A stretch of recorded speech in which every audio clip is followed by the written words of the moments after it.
Hello friends, how are you today? Today I have an astrology story for you. I'm going to discuss the astrology energy of the Schumann waves, and I'm going to use the birth time of this wave that started it all off. There's been a plethora of incredible energy.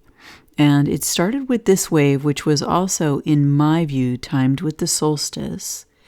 And fascinatingly, just after that, timed with the Supreme Court decision that came somewhere in here. But it was this wave that really started these energies off. Now, in terms of explanations, I'm going to speak as if you've already heard my recent Schumann videos. So if you want any more detail about what I'm saying, you can check out that series, and I'll link it below. This wave here started things off, and the image that I revealed that was associated with this wave, it was right here in this part of the wave, is a tiny, tiny child. The inner child, the soul that incarnates into the baby. And I talked about how this wave was a message about honoring life and the divinity within each human being and the sacredness of the soul. And fascinatingly, the Supreme Court decision that came just, from there to there, came sometime after. It occurred, I think, somewhere right in here or over here. It's on the other. It's on one of the other videos. But anyway, it's just fascinating that had to do with babies when there was a small child in the wave, and then the child got bigger, and then the child got bigger, and the wave got bigger, and it was just amazing. All right, now let's take a look at the details. All right, I ran two charts. This is the first chart. The first thing that you notice is the sun is at 0 degrees of Cancer. That is the most potent degree of the zodiac for any sign is 0. And so it embodies the fullness of what Cancer represents, which is the human home and our emotions about home, the mother in the home, the safety and security of the home. And the sun is shining a light in the home, bringing the light of transparency to any problems in the home as well. Lilith is in the home guarding the non-physical, right? She's protecting from the non-physical. I discussed that in my recent astrology videos. And here's Ceres, the mother, the representative of the Divine Mother, also in the sign of Cancer, the home. So very apropos that these energies are here. Hygeia is at the other corner of this triangle. Hygeia represents health and wellness. And here on this side you have Vertex, which is the destiny point in this chart. And you have Vesta. So the trine, there's actually 3 triangles here. And they encompass Hygeia, Vertex, and Vesta, and then part of fortune, good fortune, the sun, and Lilith. And so these forces have come together to say something to us as human beings about balance in the home, about how do we improve health and wellness, about how do we value the sacredness of the home. And the divine child, it was so amazing in the video that I created on this wave. I talked about how the wave came out of the mind of God, that we are born from the mind of God, and that children, that's a representation of the baby is the dream of the soul, right? The soul that incarnates into that living human form. Now, let me give you an interpretation of the fixed star, and because Mercury is right on it. Now, fascinatingly, this star it's in the Taurus constellation, and it's the left eye of the bull. When it's linked with the sun, and now this is from Astrology King, who does an amazing job with the stars, when linked with the sun, it gives the ability to get on in life, to achieve with high honors and gain possessions. So it's very favorable as we move towards the sun. And by the way, that's the direction in which Mercury is moving in the chart. If Saturn is unfavorably linked with the sun and this star, a rise is followed by a fall. And I thought that that was so interesting because the Supreme Court decision around babies, the thing about that activity that it addressed is that over the decades, it has really attracted the participation of, let's just call it the death cult, okay? And that niche of beings, human beings, basically worship death. And they use Saturn as a representation of it, one of the representations of their gods. To be honest, I don't know a lot of the details, all right, and I don't have a desire to research it. But in general, that's the case. And so the energy associated with Saturn, which has had a phenomenal rise over the recent decades in this area of activity related to babies and children, is now having a fall. The perfection of the energies in this chart with what has unfolded since this wave, it's just phenomenal to me. I mean, the Bible talks about, there's a passage that says, I've placed stars in the heavens as signs for you to interpret, essentially. Signs and messages, and there are messages from the divine for us. And it's just, anyway, that's just an aside here that it just amazes me. Okay, so this star is very close to the star Aldebaran, which is the star of Archangel Michael. Fascinatingly, it was activated at the winter solstice, Aldebaran, that is. Okay, so now on the opposite side of the seasons, the star Ain is activated. Isn't that amazing? Aldebaran was also activated in the May 30th, 2022 new moon, when it was conjunct Aldebaran, and the new moon and the sun at that time was conjunct Aldebaran by 1 degree. And so now we move, so that influence is there. And it reminds us of the energy of the winter solstice. And the solar eclipse at the winter solstice was opposite of Aldebaran. And so that energy essentially manifests now at the summer solstice in a great shift in energy waves that translate into a great shift in physical reality for human beings. Like suddenly the tables have turned. And I feel that we're at a dip here. We're at a dip, and this is it. Things have gotten so bad in so many areas, but this is the reversal of trend. I'm calling it right here. Oh, gosh. And I say that, I realized that when I did the research for this reading, so stay with me so you can get more details about it, okay? So Aldebaran, Michael, okay, he is the leader, the general, if you will, of the forces of light. And so in describing this energy, Astrology King supposes that it may speak to the communicative ability of the general, of the commander.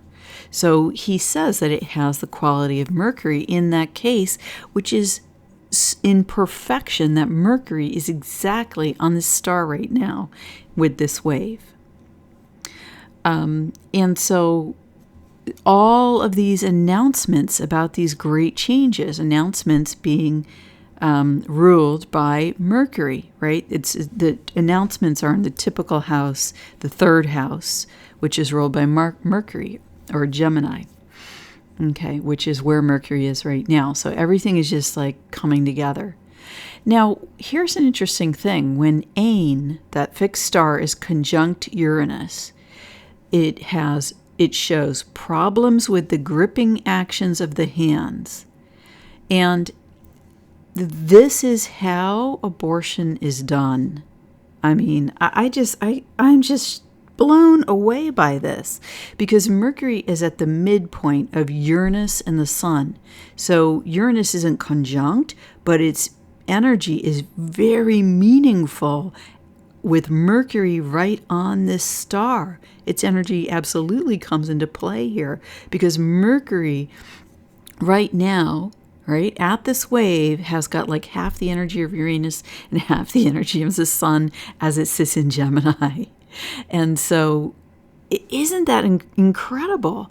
So this fixed star, when it's got that Uranian influence, there's problems with the ability to have a gripping action of the hands. That's what happens, right, in an abortion. That's what the doctor does. He uses his hands to have a gripping action in doing the medical procedure. Listen to this. I kid you not. This is the description of the star. The energy in the hands will suddenly disappear. I mean, whoa. And then it also can show accidents and surprises, which is not unusual with Uranus, right? Wow, I was blown away by that. Now, conjunct Uranus, it also speaks to scientific, literary, artistic, and mystical interests, unconsciously psychic influences, greatly influenced by the environment, and it's favorable for marriage after 30. So favorable for marriage for older people, and favorable for gain and children. It's just so amazing. It can indicate ill health and shortened lifespans. So those are other themes that are in the news right now as well, in other areas of, our common public social life.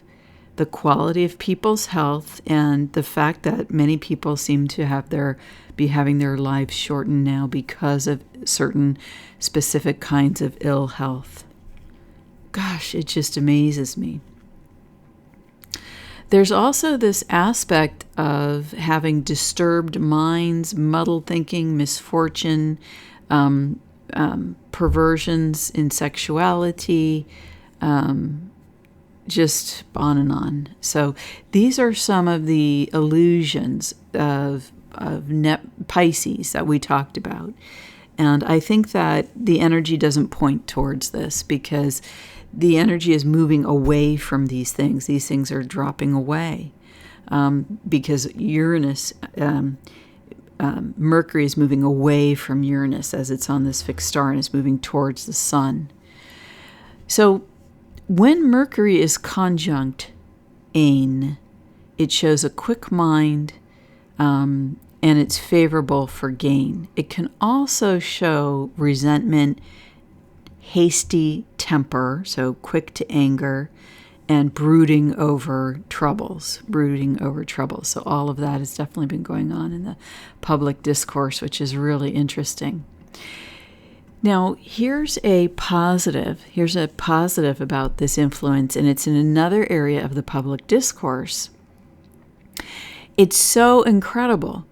The cluster in the Taurus constellation that this star is in is called the Hyades cluster, and it indicates, it can indicate, okay, these an excess of sexual urge, excessive and licentious ways, power politics.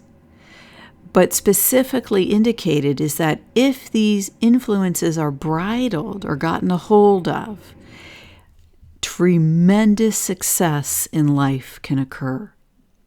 Now here's something else. This star indicates, this is amazing, violent and troublesome storms and tempests, both on land and on sea. it is the announcement of the storm, essentially. I mean, it's incredible, right? It's incredible. However, it has a favorable connotation regarding agriculture. I guess that's because it indicates rain, and apparently this entire cluster of stars indicates rain. And so it's so fascinating. It's so fascinating. I think that what this might be telling us with these waves of energy is that that there may be solutions to the issues of agriculture that we're not aware of. And I'm not talking about bugs, okay? And I'm not talking about weird food.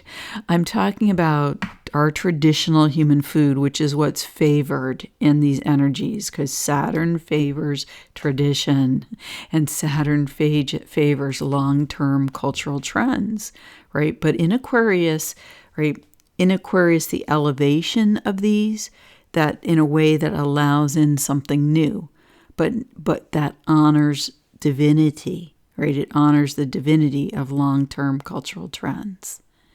So I think that I think that my full sense here is traditional agriculture is not going to have the problems that we think, but we should still prepare as if the news we're being told about that is true. We should be prepared, okay? But it looks like that there's more favorable energy than we realize. And let me just suggest something here to you. Maybe some of these food-related... Now, this is for those of you who like to research, okay? And those of you who are anonymously researching different things. Here's my suggestion. I would look at the types of herds that where there's been destruction and the types of processing centers that have been destroyed. Look at what they're linked to, because what I'm sensing here is that the old food supply, and this is, I'm going to invoke a space of sacred discharge imbued by the violet flame so that all negative energy is transmuted to a state of unconditional love. As I say this, supply may have been contaminated in ways that we would consider heinous if we understood what was really happening.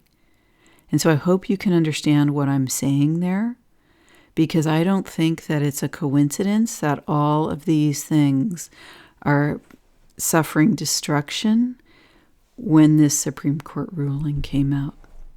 Okay? So do some research on that. Maybe you guys will find some interesting things. I don't know. I think there's going to be a shift in agriculture and our food supply towards wholesomeness. Towards wholesomeness. And that's all I guess I could say on that at the moment. Now, the other thing is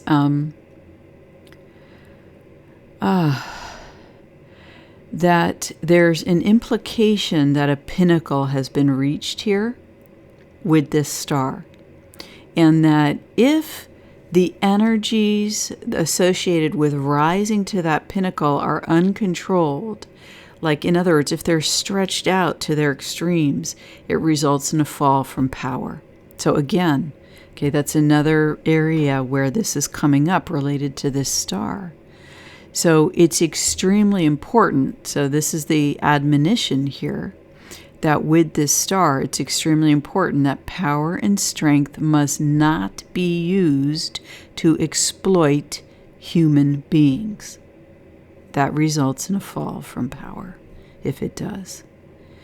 And so what is falling from power at this time? Accordingly, we can interpret that it was not a positive for the human race. It was exploitative in ways that we may not understand. And so what I would suggest is to research how could these things have been exploitative of us if you want to learn more about it? Because that's what the energies indicate. So let's also look at the Sabian symbol for Mercury at 8 Gemini. And so we're going to read the 9 Gemini because we look at where the energy evolves to. And Sabian symbol, this comes from SabianSymbols.com. A medieval archer stands with the ease of one wholly sure of himself, bow in his hand. And this is about the ability of taking aim at something and achieving a bullseye straight at the target, being sure of what you want, making sure your aim is true, arming oneself and going after it. And as I was reading this and, considering the energy of these waves and current events, what came to me was that there has been a force of will applied to make these strategies and occurrence come into effect. And that and what I saw in my mind was an individual with an incredible force of will and intent saying, I'm going to make this happen. It doesn't matter how many years it's going to take, how many decades, that this was a mission of this person's heart. And it could be multiple, this could represent multiple people, but that there was a mission of heart to cause an unfoldment in the directions in which things will be unfolding from now. And I'm not talking about the near-term dislocations. I'm talking longer term about the implications of whatever is happening now. And this is in a number of categories of our lives, right, of public life. There's a number of categories that we're talking about. Of topics in the public discourse, but the unfoldment of this, it's not about like the next week or the next 3 weeks or the fall or whatever, going into the fall, and we can think about the energy going 6 months, okay, because we're solstice to solstice, but it's about so much more than that, and the reason why is because we are in the first solstice of the natural new year of the new age energies. I mean, remember in the Schumann Resonance, the grand images that showed about March 7th, it was like the gates of heaven in full, like technicolor practically. That's how it felt to me in energy. And all the amazing, powerful energies that have built up until now. And I'm talking about naturally. I'm talking about the incredible number of solar flares, the sun energies, the sun, imbuing us with its divine essence, right? With the meaning of what it is. And now here it is with this wave at the solstice, carrying the energy of home. So we can assume that these incredible number, last time I've lost count, but last time I had counted it was 90 something, and there's been just a smaller number of recent M-class flares in June. So it could be close to 100 solar flares in the last 9 months of M-class or X-class. And, that is a potent amount of energy. So although this energy would normally last for 6 months, I think that this is a foundation, of coming years that's being built here. So that's how I interpret the Sabian symbol here. And on a personal level, and again, this is from SabianSymbols.com, but on a personal level, consider creating strategies for yourself, figuring out how you're going to hit the targets you want, being armed and ready. Okay, so what that means is, what tools do you need to achieve your strategies? What what knowledge do you have to have? What physical tools, what mental tools, what do you need to learn? And how do you increase the accuracy of hitting the target? How do you increase your strength? And part of that is through health and wellness, which we saw earlier in the energy reading. So I would call this, in summary, about being a spiritual warrior in your own life, for yourself, right?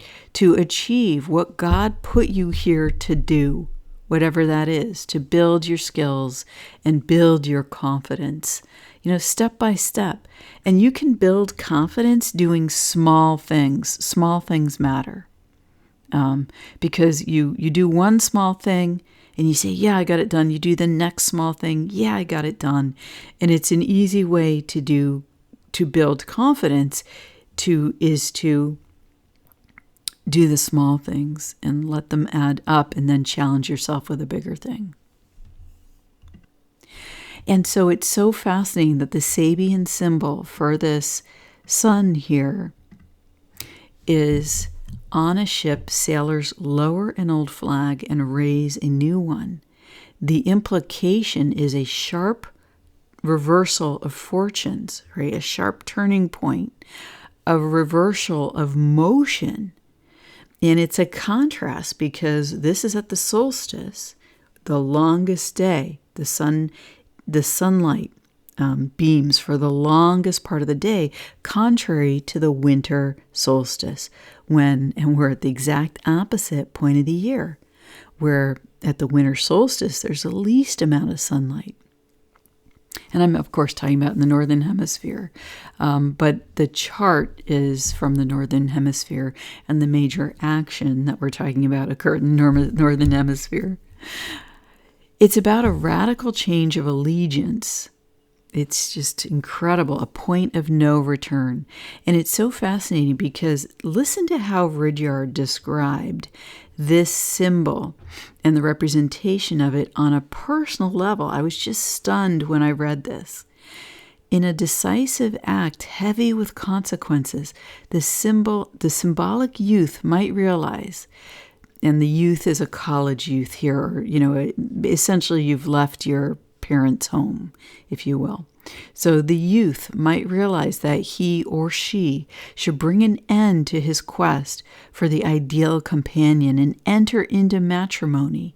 He assents to the possibility of children, of home responsibility. His consciousness accepts a process of fundamental reorientation, implying the stabilization of his and her energies. Isn't this incredible? I'm just stunned by the perfection of this, the energy of this wave relative to the happenings in the world and the implications for the individual and the human home. It's just stunning. Now, here's my interpretation of this, okay? We are the vessel upon which the flag is raised and lowered. In other words, figuratively and literally, the battle is external, right? That's what the symbol describes. But in truth, the battle is within. It's about our hearts and souls. It's about the inner child who represents the divinity of the soul and who is the true force behind our nature. Will we manifest this on earth or not? Will we continue to land this into the living human body through the birth of new human beings or not? I mean, this is how dire the question is and how stark the circumstances. And so this week, the energies completely shifted in favor of that, saying, yes, we will. We will continue life. We will continue the human family, the human race, through our communities, through our homes. We will choose to build new homes. We will choose to come together. It's just so amazing. It's incredible.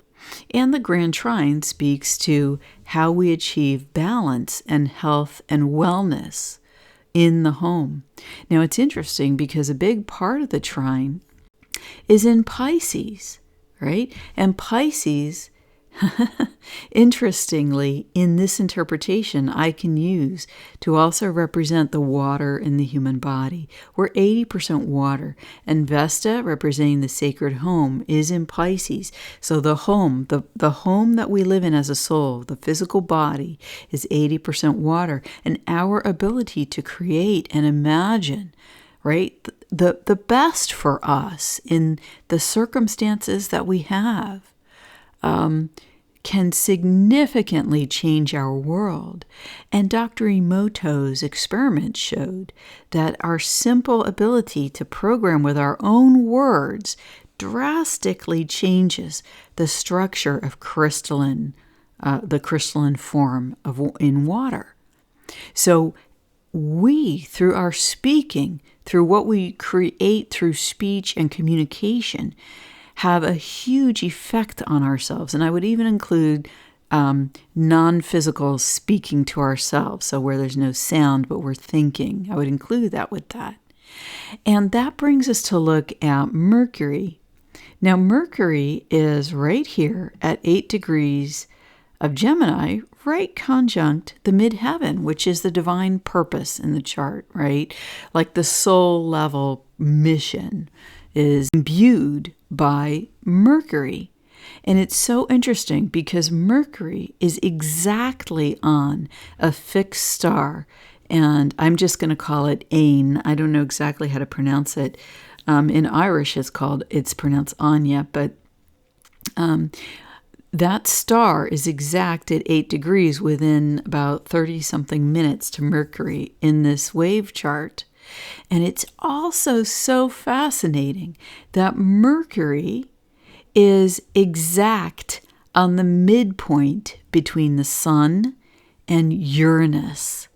So Mercury is an incredibly sensitive and meaningful position in this chart. And our words, our thoughts are so key to how we create the water of Pisces, right? The water in the body, and creating the human home, both the physical body and the actual physical home. I'm just going to plug my computer in here and give myself some charge. Ooh, there we go. Now, there are absolutely distortions that can take place with Pisces, right? Because Pisces is a sign of great insight, but also great illusion. But to me, the wave here is encouraging us and shifting us towards supplying us with the encouragement, courage, energy to have the great insight, to grab hold of life and move forward willingly with courage and, saying yes to God, if you will, saying yes to that divinity within. Okay, so on this astrology chart, what I did was I added 2 asteroids, Haumea, the asteroid of fertility, and I added the asteroid named Child, which I'm taking as a representation of just the concept of a child. And I am choosing to interpret it that way. Now, look at where these asteroids are. I'm just blown away again amazed by the divine perfection. Haumea is at essentially at one of the points of the triangle. Now, let's see, this is 4 or 5. This is 4 to 5 degrees, which is wide for an asteroid. But given how potent this energy is, I'm including it here as important. And also, look, it's in relationship with Saturn, which is the energy that's going to, in a positive light, assist us, right, in building new structures that align with divinity as we move forward into the Aquarian age. And then look where Child is. It's right between Lilith and the Sun. Isn't that incredible? And, children need to be protected from negative non-physical forces. Once you become aware of this, and you start to go through life, you will start to see that there are specific, in human form, there are specific people that will reach out and attempt to influence children that aren't theirs. And as a parent, as a parent or as a child guardian, whatever your role happens to be, it's important to stand between the child and these influences and to protect the children from these influences. I thought it was amazing that the child and Haumea are in this set of triangles, and so they essentially add, we said there were 3 triangles, but it essentially gets you to about 5 triangles here in the center of this. It's just stunning. Now, after looking at Haumea, okay, which is the asteroid of fertility, because Haumea is the Hawaiian goddess of fertility and childbirth. And in fact, Haumea fixed fertility, okay? And Haumea is in retrograde here, so it implies a review of fertility, a review of childbirth. And if you saw the statistics that came out about childbirth trends recently, you will know that there are good reasons to actually review these trends and what is happening. But basically, Haumea created the birth canal, right? This is the Hawaiian legend, that prior to that, women were essentially born by cesarean section in the Hawaiian Islands, according to the folklore and the legend. But then Haumea said, well, this isn't good for the woman's body. So she created the birth canal in the human female so that women could be birthed and then human female bodies would be intact. And so I see this, and here she is linked with Saturn and in the triangle with all of its meanings that we've discussed. And I just view this as a positive. I think there's going to be a bunch of negative news coming out, but I think that this energy is going to cause us to make reviews, right? Because she's going in the same direction as Saturn. Saturn's also retrograde at the moment. And it's going to cause us to make reviews that result in new solutions. Saturn being new ways of doing things, building new structures to support childbirth, to support fertility, new processes, new solutions. Yeah. And maybe even, backed up by new technologies. And maybe those new technologies are rooted in traditions. Maybe we recover ancient ways of doing things and we learn to apply that in new ways. Yeah, isn't that cool? Now, the last thing I want to cover here is the mothers, the Divine Mother. Because Juno, here's Juno on the chart, and she's the one that's the matchmaker. She, in the Greek stories, she's always trying to get so-and-so to end up with so-and-so, or, so-and-so to have so-and-so's child. She is concerned with the continuation of the clan, right? She's the clan mother, the ultimate, the mother of the very large family. And in this case, we can say the family of humanity. Well, she's at 18 Pisces, and look what she's semi-sextile to. Uranus in Taurus. And Uranus is sudden shocks and changes, right? That relate to physicality, that relate to the body. And that could be some of the negative news that we're hearing as Haumea reviews circumstances involving childbirth in the current times. But look at what's semi-sextile from Uranus, Ceres, in the home. Okay, and as I talked about in my previous astrology stories, where Lilith consulted, this was the story, Lilith consulted with Ceres to say, look at what Medea, the psychopath, right? Medea representing the energy of the psychopaths who have attacked the human home and human beings and family life in the human home. And look at the horrible things they've done. Look at their plans. That's what Lilith was saying to Ceres. Okay, if you go back and look at some of my older astrology videos of astrology stories. And so Ceres took her seriously and she listened. And then she's proceeding forward. And pretty soon she's going to have a chat with Medea. It comes up in a few months here where she actually conjuncts Medea and gives her a talking to. And that limits the power of the psychopathic ability to continue their strategies of harm. And I say that and imbue that with the violet flame, transmuting with a prayer to transmute all negativity to the highest light through the divinity present here on earth. Whew. Okay, so look what happens. So they're in a triangle here, of somewhat of a triangle, because Juno is also trine. Juno is trine Ceres. So we've got Juno with Uranus and Ceres. And do you think the three of them are going to conspire to right this situation and the problems with childbirth and fertility? I think they will. And the problems in the human home that have been caused by psychopaths like Medea. Yes, I think that they will. I think that the Divine Mother, who we're speaking of here, represented by Juno and represented by Ceres, I think the Divine Mother will choose to have a say in this because children are in her domain. She has ultimate authority over them.